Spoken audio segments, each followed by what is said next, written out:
Ninja Gaiden Ragebound is finally here. Well, okay, I know I'm late to the party, as it's been here for months, but I was waiting for the physical, which means I had to wait to finally play this game. It's not easy being a physical gamer sometimes. I completely ignored all reviews and information about it because I want to experience it completely blind, or at least as blind as you could realistically experience something that's been out for a few months. The only thing I really knew about this game was that it was well received.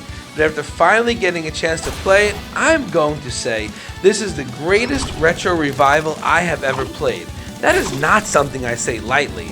In a world where we have stuff like Streets of Rage 4, Shredder's Revenge, Blaster Master Zero Trilogy, and Double Dragon Gaiden, retro gamers have so many amazing revivals to play, but I really feel like Ragebound just nailed the perfect balance between new and old. So let's get into it. Starting with the physical edition itself, it has great cover art, both inside and out, is completely playable off the cartridge, and even comes packed with an instruction manual. You know us old school gamers love a good instruction manual, and you usually don't see them in retail releases, so I was pleasantly surprised when I opened up the case, leafed through the manual, popped the game in, and was just playing right away. Just like the old days, it was a perfect way to kick off this new incredible adventure, and I love what they did with the story. The game takes place at the same time as the original NES Ninja Gaiden. Very minor early game spoilers here. The first level has you playing as Ryu Hayabusa's father, headed off to his fateful duel, and ends with the reimagining of the opening cutscene from Ninja Gaiden. I just thought that was such a cool way to draw you into the story. Shortly after, Ryu's village is being attacked by demons, but he can't defend it, because he has to go off to America per the instructions in his dad's letter. We already know where that story goes, so his apprentice Kenji sets off on a quest to defend the village from demons. I just love this. It roped me right into the story because of the way it invoked nostalgia, but rather than use that as a crutch, it then sets off on its own path and laid just enough groundwork to make you care about the new characters and connect them to the series. I won't really spoil too much of the story here, but there are some great new characters you meet as you progress, some CIA involvement, which is typical of the series, and of course some all-powerful demons to kill. All told through classic cutscenes, just like the original game. Completely fantastic stuff. They also completely nailed the aesthetic. It's crazy to think, but this is actually the first 2D Ninja Gaiden since the 8-bit era. I mean, I guess if you want to stretch it, you can include Ninja Gaiden Trilogy on Super Nintendo, but that was just the 8-bit games with slightly touched up graphics. The series went on a hiatus and then re-emerged as the most badass 3D action game ever made, which then became a household name and reimagined the way people thought of Ninja Gaiden. So when I close my eyes and think of 2D Ninja Gaiden game, I still think of the NES originals, but Ragebound looks exactly like I would have imagined it. The visuals here are outstanding, with awesome detailed backgrounds, smooth as silk animations, and a whole host of gnarly looking demons to fight. The soundtrack is absolute fire, giving you a nice mix of new soundtracks, all of which are really well done, as well as remixes of some of the old stuff. The boss music in particular stands out to me as it is really catchy, but shares a tone from the original boss music. I just love stuff like that, and it further exemplifies how this game does such an incredible job of bridging new concepts with nostalgia. Of course, none of this would matter if the gameplay were trash, but my goodness did they nail that. When I think of Ninja Gaiden, there are a ton of things that make it stand out, but one of the things I love the most was how just about everything dies in one hit. It not only contributes to the frantic pace of the game, but also makes you feel like a total badass, slicing down mobs of evil enemies.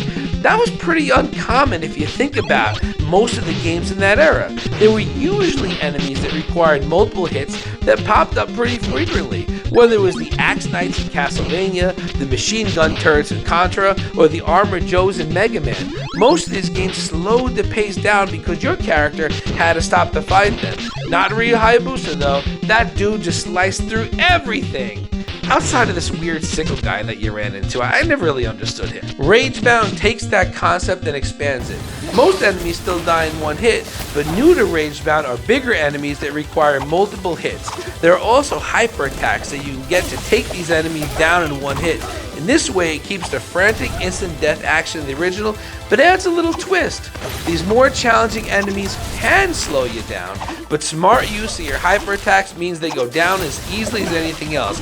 I thought this was so cool and added to the zen flow state that a good run feels like a Ninja Gaiden, and it's enhanced by gruesome death animations for all of these guys. Another hallmark of the original were the constant mid-jump knockbacks, which led to instant death, broken controllers, and early onset hypertension. There are still loads of enemies in this game waiting to knock you into a pit, but you are no longer nearly defenseless mid-jump, as a new parry move turns these nuisances into platforms and gives you a new skillful way to make sure that you are never knocked into your death unless it is your fault. These elements are just so cool and add enough new dimensions of the gameplay to make this game feel fresh. At the same time, you have all the classic moves you'd expect. You can climb walls, hang on ceilings, and get some sub-whipping. They just completely nailed the gameplay. It keeps everything great about the original and enhances it. And now we need to talk about the boss battles. Let me hit you with an uncomfortable truth. The boss battles in Ninja Gaiden were mediocre at best. Let's take a look at some.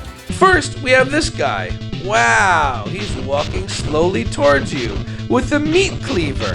What a riveting battle. Now, of course, you're saying, oh, come on, man, it's the first boss. What do you expect? Fair enough. How about the second to last boss? Ooh, look at me with my big manly arms. You go to the gym, bro? Now it's time to fight. What do? You just slash him over and over again. Don't worry about dodging his attacks. He'll die before you do. And don't even get me started on what happens when you make it to one of these guys with the spin slash. The bosses in Ragebound are just incredible though. They're huge, massive behemoths with very tanky life bars that require you to learn their pattern.